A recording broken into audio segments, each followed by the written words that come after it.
Kids, आज हम class 10 का इकोनॉमिक्स का चैप्टर मनी एंड क्रेडिट समझेंगे। इसके मैंने कुछ समरी के नोट्स बना लिए हैं और अगर इसके क्वेश्चन आंसर या एक्स्ट्रा क्वेश्चन भी आपको चाहिए तो आप मुझे कमेंट करके ज़रूर बताइएगा। तो हम समझते हैं money and credit. Money as a medium of exchange. Medium of exchange का मतलब क्या है कि मनी एक इंटरमीडिएट का काम करता है। हम किसी चीज़ एक्सचेंज प्रोसेस में कुछ खरीदते हैं तो हम मनी देते हैं, कुछ बेचते हैं तो हम मनी लेते हैं।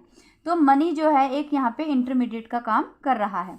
Number 1, exchange of money with an commodity and service. मतलब कुछ भी हम सर्विस लिया या दिया उसके बदले में हमने मनी एक्सचेंज किया, सिंपल टर्म। सेकेंड है डबल कोइंसिडेंस ऑफ बॉन्ड्स। पहले के टाइम में क्या होता था, मनी का इतना यूज़ नहीं होता था। मान लो किसी को शूज़ चाहिए होते थे, किसी के पास वीट होता था, वीट के बदले में शूज़ एक्सचेंज, शूज़ के बदले में वीट एक्सचेंज। तो ये से बोलते थे डबल कोइंसिडेंस ऑफ बॉन्ड्स, कि मतलब कि दोनों पार्टियां जो हैं वो तैयार होनी चाहिए थी, एग्री होनी चाहिए थी कि वो अपना प्रोडक्ट उसे बेचे, वो अपना प्रोडक्ट उसे बेचे। तो इसे हम बोलते हैं डबल कोइंसिडेंस ऑफ बॉन्ड्स, जो पहले के टाइम में बहुत ज़्यादा होता था बट आज के टाइम में नहीं है। Money eliminates double coincidence of bonds. अब मनी ने इस चीज़ को कैसे ख़त्म कर दिया है। क्या होता है कि आज हम कोई भी चीज़ खरीदने चाहते हैं, परचेज़ करने जाते हैं, तो हम सिंपल अपने पॉकेट में मनी लेके जाते हैं कि मनी लिया, कुछ भी ले लिया, मनी दिया, उसकी कीमत दी और हमने कोई भी चीज़ परचेज़ कर ली।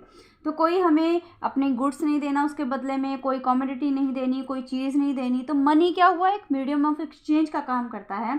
जैसे मान लो एक एग्जांपल लेते हैं, कोई पर्सन है, कोई इंजीनियरिंग का काम करता है, इंजीनियर है, ठीक है, उसने सर्विस की, उसे सैलरी मिली। उस सैलरी से तो चाहे वो शूज़ खरीदे, चाहे वो कपड़े खरीदे, चाहे वो खाना खरीदे, वो उसकी जो भी उसकी वांट्स होंगी, जो उसकी डिज़ायर्स होंगी, वो उसको अपना पूरा कर सकता है। तो मनी जो है एक तरह से हम कम्युनिटी के सर्विस के एक्सचेंज के रूप में काम करते हैं। डबल कोइंसिडेंस बॉन्ड है वो ख़त्म कर दिया है इसने, कि हमें चीज़ के बदले चीज़ नहीं देनी पड़ती, हमें जो चीज़ चाहिए हम पैसे देते हैं, उसके बदले में चीज़ ले लेते हैं। ये हो गया एलिमिनेशन का।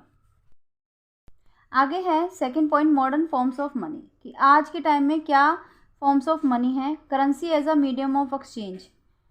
Currency as a medium of exchange, कि हम कुछ भी चीज़ लेते हैं तो उसके बदले में करेंसी देते हैं। करेंसी क्या होती है, जो हमारे रुपीज़ हैं, जो हमारे नोट्स हैं, ठीक है। तो एक्सेप्टेंस ड्यू टू, अभी हम करेंसी क्यों यूज़ करते हैं, करेंसी कब बनती है, जब ऑथराइजेशन ऑफ गवर्नमेंट, जब हमारी गवर्नमेंट किसी चीज़ को करेंसी मानती है, उसको एक्सेप्टेंस देती है कि हाँ ये सही है, हमारी तरफ से एक्सेप्टेड है, क्योंकि currency is authorise by the government of the country, कि वो उसे कंट्री की तरफ से पेपर हैं, जो कॉइन्स हैं, पेपर के रूप में जो नोट आ रहे हैं या जो कॉइन के रूप में नोट आ रहे हैं, तो वो हमारी तरफ मतलब गवर्नमेंट की तरफ से हैं, एक्सेप्टेबल हैं। एंड सेकंड है इंडिया। इंडिया में issue of currency by RBI. RBI currency को इशू करती है, जो कि ऑथराइज्ड होती है गवर्नमेंट ऑफ कंट्री के बिहाफ पे निकालती है, ठीक है ना। तो करेंसी जो है मीडियम ऑफ एक्सचेंज जो है, नंबर 1 ये है ऑथराइजेशन ऑफ गवर्नमेंट ने इसे माना है, एक्सेप्ट किया है। और सेकंड, इंडिया के अंदर आरबीआई जो होती है वो करेंसी को इशू करती है, किसके बिहाफ पर, गवर्नमेंट ऑफ कंट्री के बिहाफ पर, ठीक है। ये हो गया मॉडर्न फॉर्म ऑफ मनी, जिसमें कॉइन्स भी आ गए और जिसमें नोट्स भी आ गए, ठीक है। आगे है डिपॉजिट विद बैंक्स।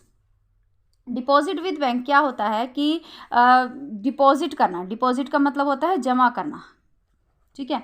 अब इसको हम समझेंगे कि कभी ऐसा होता है कि जो लोग हैं उन्होंने सैलरी आई उनकी, उन्होंने कुछ जो पैसा था उसने घर में यूज़ कर लिया, जितना उनका खर्चा था, बाकी वो क्या करते हैं, बैंक में डिपॉजिट करा देते हैं, कि उन्हें ज़रूरत नहीं है ज़्यादा पैसों की, तो वो अपना बैंक में एक अकाउंट खुलवाते हैं, अपने नाम से खुलवाते हैं, जिसके भी नाम से खुलवाते हैं, और उसमें डिपॉजिट कर देते हैं। डिपॉजिट करने से क्या होता है, उन्हें इंटरेस्ट मिलता है, अर्न इंटरेस्ट, कि उन्हें देखो जो एक्स्ट्रा पैसा था वो एक तो सेफ हो गया, बैंक के अंदर रखा गया, दूसरा इनका ऊपर इन्हें इंटरेस्ट मिल रहा है, तो इसलिए वो बैंक्स में जमा करवा देते हैं, जिससे उन्हें इंटरेस्ट मिले। इससे पीपल का जो मनी है वो सेफ भी रहा बैंक्स में और उन्हें इंटरेस्ट में मिल गया, ठीक है। विड्रॉल एज और when required as such deposit with banks. अब सेकंड वो पॉइंट ये है कि डिपॉजिट जो बैंक में होता है, अब हम डिमांड पे विड्रॉल भी कर सकते हैं, क्योंकि हमारा पैसा है, हमें जब चाहिए रिक्वायर्ड होगा हम निकलवाएंगे भी। तो इन डिपॉजिट को हम कहते हैं डिमांड डिपॉजिट, कि ऐसा डिपॉजिट जो हमें चाहिए हम उन्हें निकाल सकें, उसे हम डिमांड डिपॉजिट कहते हैं। डिमांड डिपॉजिट जो होता है ये एक अलग इंटरेस्टिंग फैसिलिटी भी देता है। इसमें क्या है कि it is the essential characteristics of the money, मतलब कि आपने पेमेंट सुना होगा, चेक से भी होती है, ठीक है ना। ये तो facility of cheque for withdrawal money, तो क्या करते हैं कि लोग चेक बुक्स जो होती हैं उन्हें बैंक से इशू करते हैं और फिर वो चेक काट के दे देते हैं कि इतने का चेक है, इतनी डाट को डाल देना, इतनी स्पेसिफिक अमाउंट का होता है।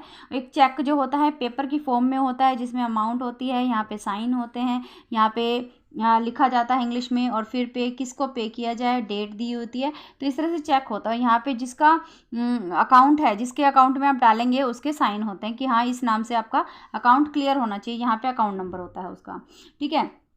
तो एक चेक जो है एक पेपर इंस्ट्रक्टिंग होता है जो बैंक को इंस्ट्रक्ट करता है कि पे कि कितना अमाउंट उसे स्पेसिफिक अकाउंट कितना पे करना है उस पर्सन के अकाउंट में से, और जिसके नाम का उसने चेक बनाया है उसके अकाउंट में वो पैसे अपने आप आ जाएंगे।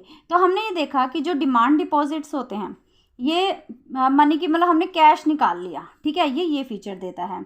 और जो चेक है, चेक अगेंस्ट डिमांड डिपॉजिट जो होता है ये पेमेंट करता है कि डायरेक्टली आपको कैश नहीं निकालना पड़ा, आपको डायरेक्टली दूसरे के अकाउंट में चला गया, कैश जरूरत नहीं पड़ी, इसमें हमें कैश की जरूरत पड़ी, कैश निकाला हमने अपने पास लिया और फिर दिया। और डिमांड ये क्या चेक में क्या हुआ, सीधा उसके नाम का चेक काटा, डायरेक्ट उसके अकाउंट में पैसा चला गया, हमें कोई भी कैश वैश का काम करना नहीं पड़ा। थर्ड पॉइंट है लोन एक्टिविटीज़ ऑफ बैंक्स। अब बैंक्स होते हैं वो लोन, आपने सुना होगा कि लोन देते हैं। लोन्स क्या होता है, एक इंटरेस्टिंग मैकेनिज्म है बैंक्स के अंदर कि बैंक्स जो होते हैं जितना भी उनके पास कैश होता है सिर्फ 15% कैश है वो अपने पास कैश के रूप में रखते हैं। Banks to keep 15% of deposit as cost for depositor to withdraw cash, मतलब कि और वो भी किन के लिए, जो डिपॉजिटर जिनको कैश चाहिए रहेगा या जिनको भी कभी भी कैश चेक डाल सकता है, किसी को कैश निकालना है, तो उनके लिए सिर्फ 15% वो अपने पास अपने अकाउंट में पैसा रखते हैं।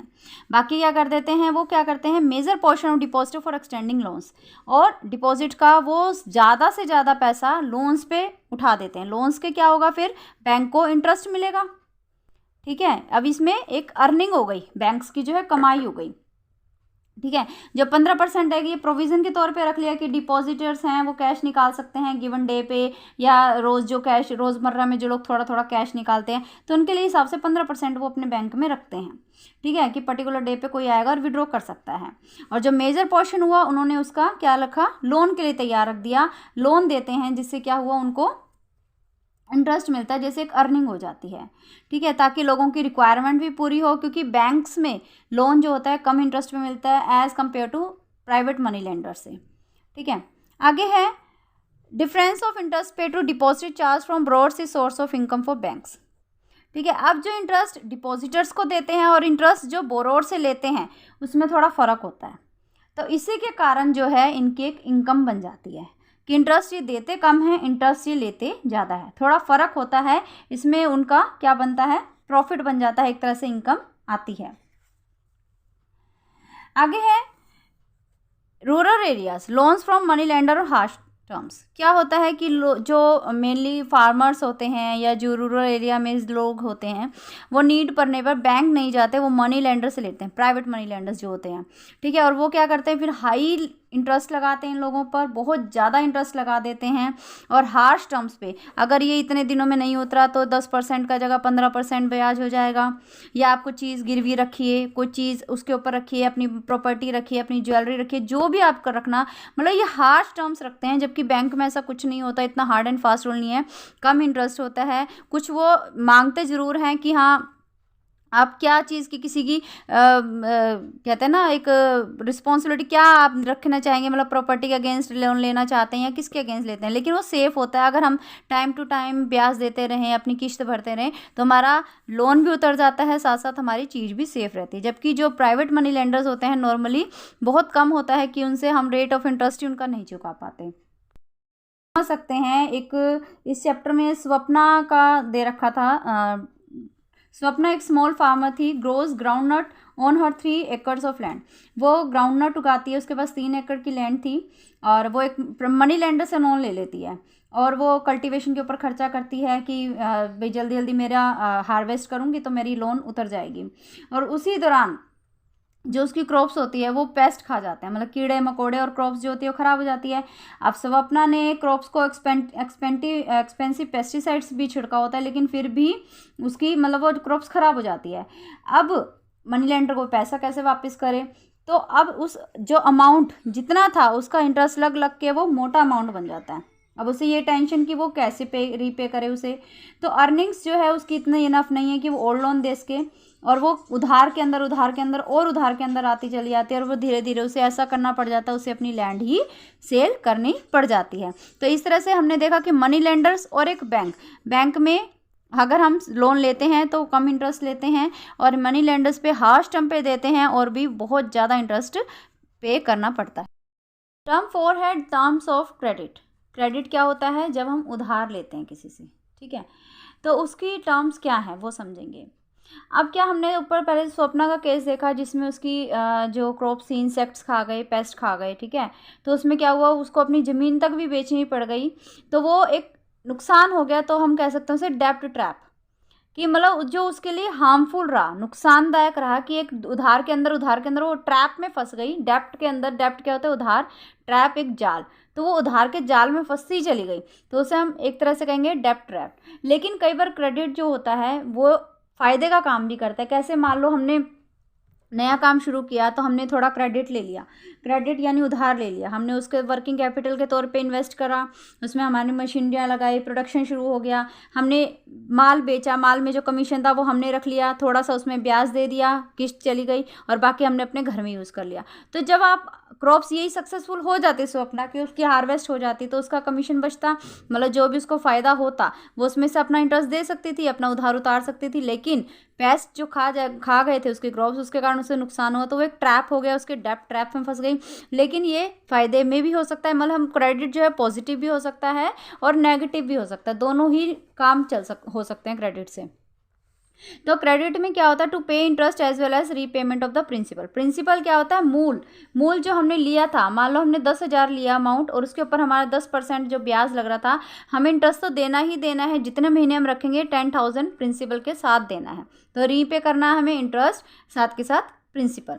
सेकेंड है कोलेट्रल। मतलब कोलेट्रल क्या होता है कि कोई इंसान, जब हम किसी से उधार लेते हैं तो सामने वाला जो प्राइवेट मनी लेंडर होता है या बैंक में भी होता है, तो हमें कोई प्रॉपर्टी पूछते हैं या कोई गारंटी मांगते हैं। जैसे मनी लेंडर्स होते हैं कि चलो तुम अपनी बाइक मतलब गिरवी रख देते हैं, कोई ज्वेलरी, जैसे ज्वेलरी वगैरह गिरवी रख देते हैं गारंटी के तौर पे, ठीक है। अगर मान लो 1% अगर कोई मनी लेंडर्स को अपना वापस नहीं दे पाता है, उसका जो प्रिंसिपल है या इंटरेस्ट है, तो वो क्या करते हैं, जो उसका कोलेट्रल रखा हुआ था, जो उसकी बाइक या एसेसरीज, जो भी उसकी एसेट उसके पास रखी हुई थी, वो उनको अपने पास रख लेते हैं। थर्ड है लोन्स फ्रॉम कोऑपरेटिव्स।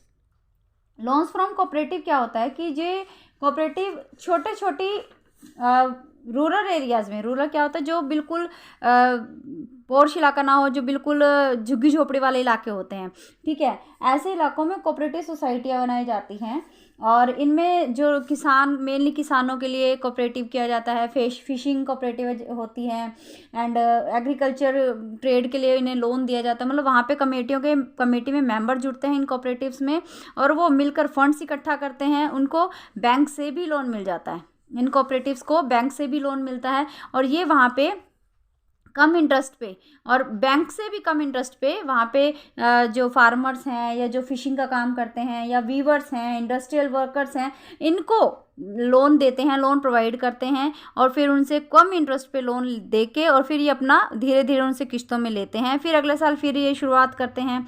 इसी तरह से ये कोऑपरेटिव जो होती हैं वो मेनली रूरल इलाकों में ही बनती है, और छोटे जैसे किसान हो गए, वीवर्स हो गए, छोटे इंडस्ट्रियल वर्कर हो गए, उनकी हेल्प के रिगार्डिंग ये बनाई जाती है, ताकि उन्हें इंटरेस्ट कम पे करना पड़े। नेक्स्ट है formal sector credit in India. अब सेक्टर होते हैं इंडिया के अंदर क्रेडिट देने के, उधार देने के, कुछ फॉर्मल होते हैं, कुछ इनफॉर्मल होते हैं। फॉर्मल में क्या आया, जैसे बैंक्स आ गए, जहाँ फॉर्मेलिटी हुई, कागज लिखा पड़ी, सब कुछ बराबर हो गया, कितने महीनों की आपकी किस्त बनेगी, कितना % ब्याज लगेगा, सब कुछ आपको रिटर्न में होगा। कोऑपरेटिव्स जो हमने कहा कि रूरल इलाकों में खोली जाती हैं, तो फार्मर्स की हेल्प करें, लेकिन वो भी सारा फॉर्मल होगा, पूरा रिटर्न होगा, कितने महीने की किस्त, कितना % ब्याज, सारी चीज़ें आपको रिटर्न में होती है। इनफॉर्मल क्या होता है मनी लेंडर्स जो मेनली गांव में ज़मींदार वगैरह देते हैं, या हम शहरों में भी लेते हैं, लेकिन ये बैंक ना होके मनी लेंडर्स होते हैं, प्राइवेट मनी लेंडर्स होते हैं, जो थोड़ा ब्याज ज़्यादा लेते हैं, एक्स्ट्रा ब्याज लेते हैं, लेकिन हेल्प कर देते हैं। ट्रेडर्स जो व्यापारी होते हैं बड़े बड़े, ये भी लोन देते हैं भाई, उसको इंटरेस्ट के चक्कर में इंटरेस्ट मिलेगा, और फिर ये ट्रेडर्स जो होते हैं ये भी लोन प्रोवाइड करते हैं। थर्ड हो गया रिलेटिव्स, कि हम अपने किसी रिलेटिव से एक बार उधार ले लेते हैं, कई बार रिलेटिव्स ब्याज इंटरेस्ट लेते हैं, कई बार नहीं लेते हैं, तो रिलेटिव्स का भी हम क्रेडिट कर ले सकते हैं। तो ये हो गया इनफॉर्मल, कोई फॉर्मेलिटी नहीं है यहाँ पे, कोई कागज़ लिखा पढ़ी नहीं होती इतनी, जबकि फॉर्मल सेक्टर में बहुत ज़्यादा लिखा पढ़ी होती है, थोड़ा टाइम भी लगता है। इनफॉर्मल सेक्टर में 85% पुअर जो होता है gate loans from this sector, सबसे ज़्यादा 85% सबसे ज़्यादा मनी लेंडर से ही लेते हैं, या इनके जो ज़मींदार या ट्रेडर्स बड़े बड़े व्यापारी लोग होते हैं इनसे उधार ले लेते हैं, और 85% जो गरीब लोग होते हैं वो इनफॉर्मल से ही लेते हैं, बैंक्स वगैरह के चक्कर में कम ही पड़ते हैं ये। अगला है self help groups. Self help groups क्या है? ये ग्रुप्स जो होते हैं ये रूरल एरियाज़ में ही ऑर्गेनाइज किए जाते हैं, पर्टिकुलर वुमेन के लिए किया जाता है कि उनकी हेल्प हो सके। 15-20 लोग मेंबर मिलकर ये चलाते हैं। सबसे पहले किसके लिए? To pool their savings and get loan as and when necessary, कि अपनी सेविंग्स को वो अपने वहाँ जोड़ सकें, जब उन्हें लोन मिले वहाँ से, मतलब उन्हें लोन की आवश्यकता वो ले सकें वहाँ से जब भी उन्हें ज़रूरत पड़े। और SHG to get loan from bank from its members to create employment opportunity. SHG होता है, जैसे हमने कहा था कोऑपरेटिव भी लोन से बैंक ले सकते हैं, इनको भी बैंक से लोन मिल जाता है, एम्प्लॉयमेंट अपॉर्चुनिटीज़ ये अपने मेंबर्स को भी देते हैं। ठीक है। यूज़फुल इन रूरल एरिया, ये भी रूरल एरिया में ज़्यादा काम करता है, क्योंकि इनका भी बैंक से थोड़ा रेट ऑफ इंटरेस्ट कम होता है। तो इसका बेसिक आइडिया SHG का क्या था, इसकी शॉर्ट फॉर्म है SHG's ग्रुप। इसका मेन आइडिया ये था कि बैंक्स होते हैं हर गांव में नहीं होते, ठीक है, तो जो मेंबर होते हैं SHG के ये लोन ले सकते हैं और अपनी नीड्स पूरी कर सकते हैं, जो भी इसके ग्रुप के मेंबर बनेंगे और वो अपनी नीड्स पूरी कर सकते हैं। और ये इंटरेस्ट तो लेते हैं लेकिन मनी लेंडर से बहुत कम होता है, रूरल एरियाज़ में होता है। और आफ्टर ईयर और 2 साल बाद है वो आप लोन भी ले सकते हो बैंक से, जो ग्रुप है वो लोन भी ले सकता है। और इसका मतलब ये है कि अपना employment, self employment opportunity members के लिए मिल जाती है इसमें।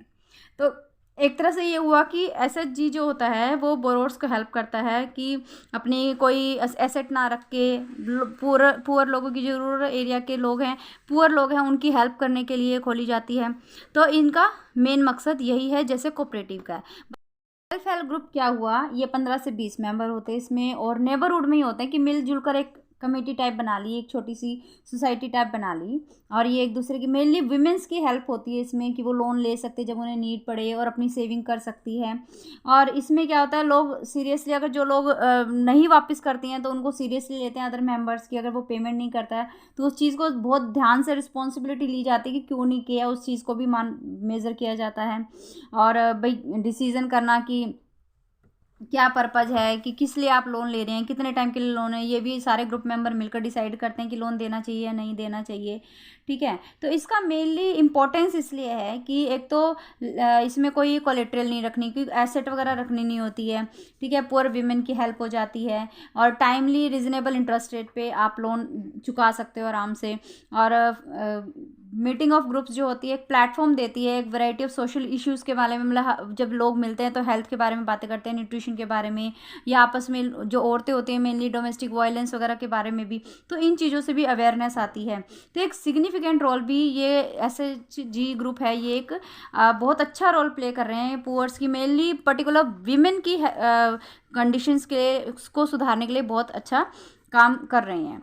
तो आज हमने इसकी पूरे चैप्टर की समरी कर ली है एक तरह से। अगर आपको इसके एक्स्ट्रा क्वेश्चंस या क्वेश्चंस के आंसर्स करने हों तो प्लीज़ मुझे कमेंट बॉक्स में ज़रूर बताइएगा। Thank you very much.